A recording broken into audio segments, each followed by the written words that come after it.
एक आदमी को अपनी अमीरी पर बहुत घमंड था।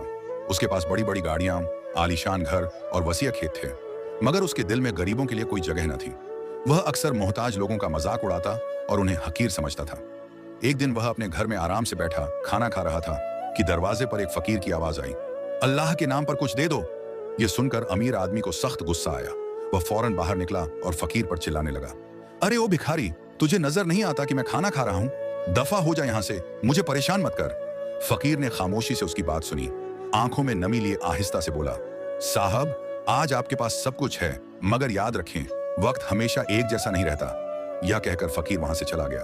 अमीर आदमी ने इस बात को नजरअंदाज कर दिया। कुछ महीनों बाद अचानक कारोबार में नुकसान हुआ, जमीनें बिक गईं, गाड़ियां चली गईं और वही अमीर आदमी मोहताज हो गया। अब वह दरवाजों पर जाकर मदद मांगता था, मगर लोग उसे पहचान कर दरवाजे बंद कर देते। एक दिन वही फकीर उसे मिला।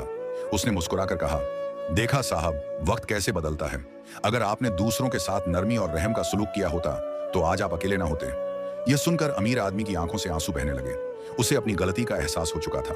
सबक, दौलत पर कभी गुरूर नहीं करना चाहिए, क्योंकि वक्त बदलते देर नहीं लगती। दूसरों के साथ हमेशा नरमी और हमदर्दी का बर्ताव करें, यही असली इंसानियत है।